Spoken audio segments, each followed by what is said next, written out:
Hi everybody, this is Rick here. Welcome to Digital Fortress, and happy birthday Ada. Today's September 29th, 2018, so this is my Ada birthday video. I lack creativity, so what I lack in creativity for Ada's birthday, I make up for in PowerPoint. You've probably never heard that before, but that's how I do it. So I'm doing a video today based on how I expect Cardano staking pools will work. I have some familiarity with mining pools. I have some friends who are involved with mining and have a good understanding, a relatively decent understanding of how mining pools work. So what I'm going to do is compare how mining pools work to how I anticipate the Cardano staking pools will work. They are very similar in nature. It's just that with staking, it's going to use a lot less power. You're not using a miner, but the general idea is pretty much the same.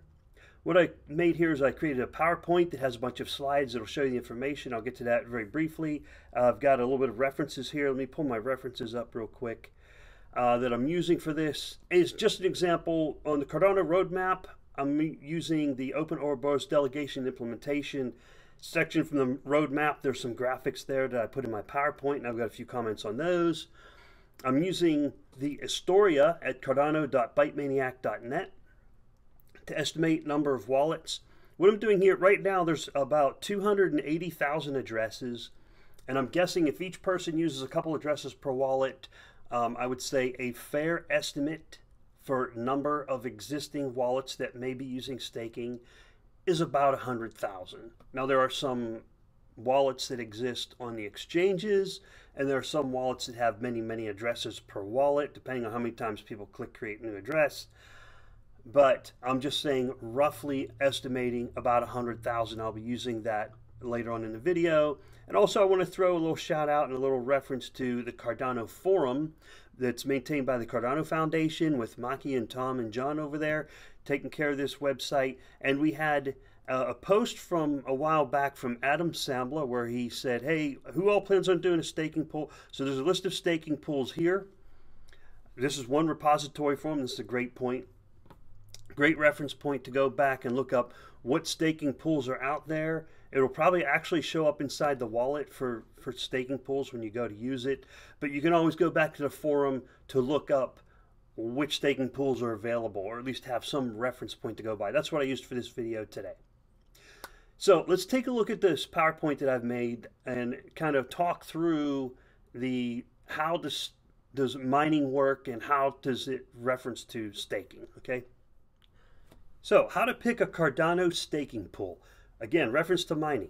The three main things that people that use mining pools look at. So, someone who owns a miner and they're going to point their miner to mining pool, these are three examples of things they look at. Reputation, uptime, and pool fee. Myself and the people I know, those are what we use, and that is the priority. Reputation is highest priority in our own opinion, followed by uptime, followed by pool fee. So the next couple of slides go into each one of those. First we go to reputation. Pools with a good reputation have a lot of people using it and they stay for a long time. So that's a good indication. But how do you measure that? It's kind of hard to measure that. So each of the bullet points below. Good pools answer questions promptly on Discord or some form of media. So that they're out there in the social media and you can contact them and they're responsive. The second bullet, fast solutions to unexpected problems. There could be engineering problems, coding problems, network problems, and they respond quickly and it doesn't drag on for long periods of time, which also comes later on and improves uptime. Third bullet, they correct the payout when there's an issue. You know, not every environment is perfect. Sometimes mistakes are made, but if there's an issue, they will correct the payout. And number 4 bullet there, add features that people ask for. So as things evolve and time goes on, sometimes people come up with ideas and they'll say, hey, I think this will work, and the developers respond, or not necessarily the developer, but the owner of the pool responds in some way to provide them a service that people are looking for. And that helps improve the reputation of the pool, and it helps improve how many people use that pool. So the bottom half of the slide, pools with bad reputations. Here are some examples to watch out for. Inconsistent explanations as to why the pool went down. For example, a pool might go down for a few hours for some reason or whatsoever that reason is.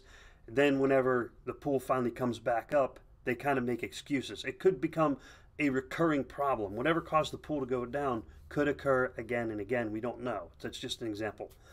Number two, there you get erroneous payouts. In that example, the pool might say the fee is 2% and they're actually keeping 2.5%. So they might keep a higher percentage. The third bullet down under pools with bad reputations, the support team is completely unknown or not present. So if your support team is Casper the Ghost and you don't hear back from them when you send them emails, or you don't know who they are, they have no online presence, there's no pictures, that could be an issue. Not always, but it is just one factor you can look at. And the fourth one under pools with bad reputations is if something looks sketchy, it probably is. And that rule goes pretty much throughout the world. Okay, next slide, uptime. Let's get uptime. Pools with maximum uptime provide the greatest opportunity for profit. That's why uptime is so important. It's number 2 on our list here. Pools may use cluster computing to improve their uptime. That's just one example. The second bullet there, pools, they may use redundant servers. So these are all infrastructure, technology things that are specific to the pool that you're pointing your wallet at, which is the same thing miners do. Miners point their miner at a mining pool, and the stakers will point their wallet at a stake pool and get the same result. Third there is a reliable hardware and power, has to do with uptime. And the fourth one is the pool using intrusion and DDoS attack prevention. Now all these uptime issues, or all these uptime factors that are listed here, these can be transparent to you, the miner, or you, the staker. If the pool is doing a good job with uptime, all you know is they are online all the time. You don't necessarily have to worry about what kind of infrastructure, what kind of firewalls, what kind of uninterruptible power supplies are they using. You just have to be alert to they are reliable. Now Cardano has a really cool solution for this that I'm going to get to later on. Not a solution, but a monitoring tool to help you determine uptime. Very cool tool. Come to that in a few slides. Next is pool fees. That's third on our list. The 3 big things. The third one is pool fees. Simply put, you can choose the pool with the lowest fee. Bullet number 1, they might use cheaper infrastructure or services. That's how you keep the fees down. You might use a laptop. You should be using a pretty high-end server or some type of cluster server or something like that. Okay, so anyway, bullet number 2, the lower fees can possibly have the best return of investment. So the less fee you pay, the higher return of investment you may get. Modern IT infrastructure is pretty reliable. So the low fee might be the winner. Bullet number 3, the sign-up incentives do not always work long-term. For example, no fee for 1 month. So let's say a pool has a fee of 2% annual, or 2% of all of your tokens that you earn by staking with that fee. For the first month, they waive that 2% and they give you all the tokens raised by your staking. Well, after that month, you might say, well, I'm no longer getting, and they're charging me the 2%, I'm going to look elsewhere. So you stop staking with them and you point your wallet to a different miner. That's going to cause the number of people operating on that pool to bounce up and down. When the numbers are bouncing up and down, it could cause a slight inconsistency in the return on investment, that pool being selected as the slot leader and getting the block rewards for signing the blocks. So just something to think about. But not always, no one single one of these bullets is completely dominant. They're just factors to consider when looking at the pool fees. So let's get the bullet number 4 there, the fourth one down the list. A pool fee with a pool with a 1% fee and the highest uptime may give you a better return of investment than a pool with a 0% fee and only 99% uptime. Now, if you look at those numbers closely, you say, well, does that totally make sense? The next bullet explains the example a little bit better, where it says a pool with a 2% fee and a 100% uptime may give you the same payout as a pool with a 1% fee and only a 99% uptime, because in both scenarios, you would lose 2% of your profit on the fees, and it's either you're losing the 2% on the fees or you're losing 1% on the fee and 1% on the lack of uptime. So there's a combination of factors there that would have to be looked at. So you got to kind of look at those two examples together and not each one of them on those last two bullets. So below I have an example. The letters are kind of scrunched together there, but example using a 2.5% staking reward. It could be higher. I use 2.5 as an example, and a 1% pool fee annually. So let's say you point your wallet at a pool and it's 1%. So below that, I got 0.025, which is 2.5%, times 0.01. That equals 0.00025. So if you have 1,000 ADA and you stake, your annual ROI would be 25 ADA minus the pool fee. The pool fee is 1,000 times 0.00025. That means you're going to pay annually 0.25 ADA per 1,000 staked. Your actual ROI would be 24.75 ADA per year per 1,000 ADA staked in this example. There's a tool that I need to link below. I got to remember it was made by Rustlin, who's one of our admins, and you can calculate what staking will be. But that's not the point of this video yet, but I'm going to make sure I get you that link. So that covers the pool fees. Now I've got a couple extra slides here. I got the three main points here: reputation, uptime, and pool fees. I've got a few extra slides here. Let's take a look. This is an example of the pool operator profit. So if you want to operate a pool, this is just an example and some assumptions. So at the top, assumptions. Number one, using a 2.5% staking reward. That's my assumption in the math down below. And if you had a 1% average pool fee annually. Currently, as of September 29th, 2018, there's 31 billion ADA. And if all 31 billion ADA were staked, and there are 1,000 pools. And I used 1,000 pools because the initial estimate was there'd be about 100, but some of the game theory proved out there could be as many as 1,000 pools. So I used that number. So in the next three bullets down, we've got 31 billion divided by 1,000 pools is equal to 31 million ADA per pool. For example, averaged out across the entire planet. Next bullet, example, 2.5% staking reward, 1% pool fees, 0.025 times 0.1 like I did in the previous slide. So if you have an average of 31 million ADA per pool times 0.00025 equals 7,750 ADA, and that's 7,750 ADA per year is the return on investment for the pool operator. That's not very much money to run a pool. The pool would basically be operating at a loss at that rate. And I gave the current rate for ADA right now is $0.085 or 8.5 cents. So the typical return on investment currently at this moment would be about $658 per year to run a staking pool. That's not a very good incentive. That really doesn't, personally, I want to run a staking pool, but at $658 per year, that's not going to keep me hitting the bricks every day trying to keep that pool running. Just as an example, I'm throwing it out there. Anyway, next slide. Mining pool features. Here's some examples from Mike's.rs website of mining pool features that they have for actual physical miners. And these are done in hash rate. So you see on the left-hand side, the last 48 hours of hash rate, how much Bitcoin per day that the person mining has acquired, for example. On the right-hand side, top right, you have a payout chart. You see the yellow and blue lines on the top right, how they ramp up and then drop down, then ramp up and drop down, kind of like shark's teeth. Those are the pending balance and the actual balances. Pending balances on the top.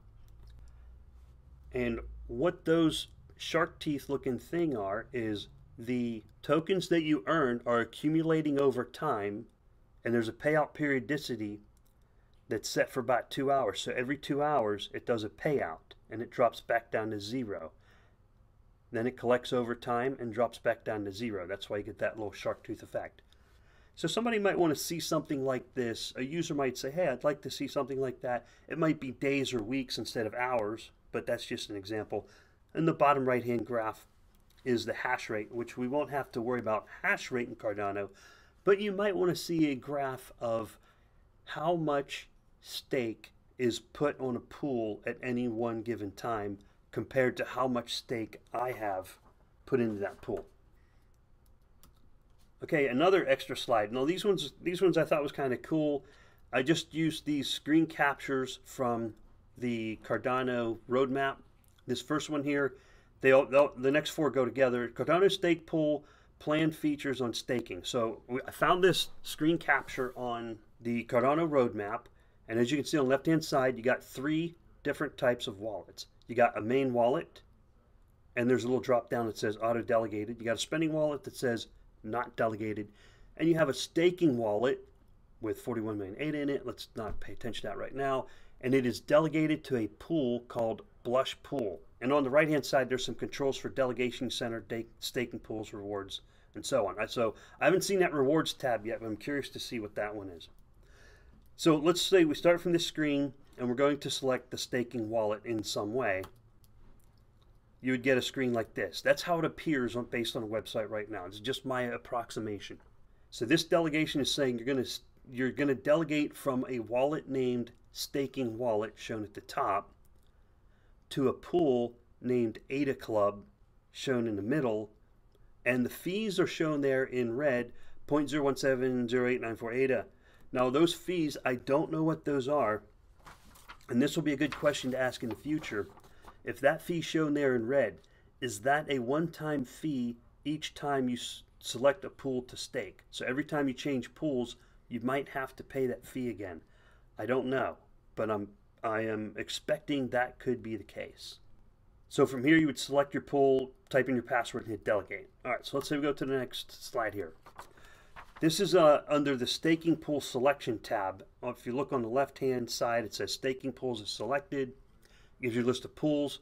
This is a really cool feature if this actually gets implemented, where it shows the different pools listed on the left-hand side and their reliability. This is the kind of graph thing that is good to see. Like, what is their uptime?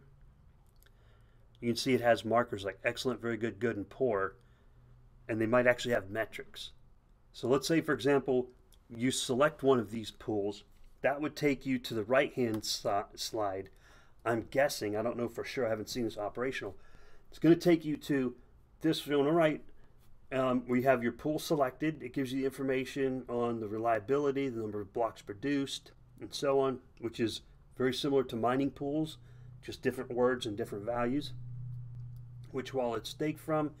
And down there at the bottom it has how many slots were elected on this pool and how many blocks were produced. That'll give you an idea of the metrics you can use to figure out which pool you want to stake to. And I guess you would select it from here where it says main wallet. I just had a blue arrow pop up.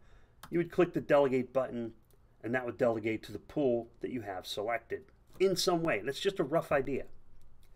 Then to go back to the previous page, you would hit that little arrow up shown at the top to pop back over where you're at. That's all I got for you. Some of this is based on experience. Some of this is projecting into the future. None of this is just fact as it is. So keep that in mind, as to help prepare you for understanding how staking might work once it comes out in January 2019. So I hope this has made a little bit of sense so far in helping prepare you to get ready for when staking does come out. I hope you're armed with a little bit more knowledge, better understanding of how it works, because currently there's only so many, several hundred miners per pool, and there's only so many pools out there. You're talking numbers of pools in the tens and possibly hundreds, and number of miners in the thousands, depending on which type of coin is being mined. So you're looking at thousands of miners and tens of pools to maybe hundreds of pools that are out there. With Cardano, those numbers are going to be a lot bigger. You're looking at 1,000 pools and 100,000 people staking in those pools. So there's going to be a lot more people that will need an understanding of how mining works. So that's what I'm trying. Well, I hope you enjoyed this video. I'm trying to get some information out to you. I'd like to wish happy birthday to ADA, or the mainnet of ADA. ADA came online September 24th. The mainnet came online September 29th, so that's what we're using as the anniversary, the mainnet anniversary. And that's all I got for you today. So thank you for watching Digital Fortress. If you would please click like and subscribe if you want to see more videos. Use the bell if you want notifications from me also. Y'all have a great day. Bye-bye.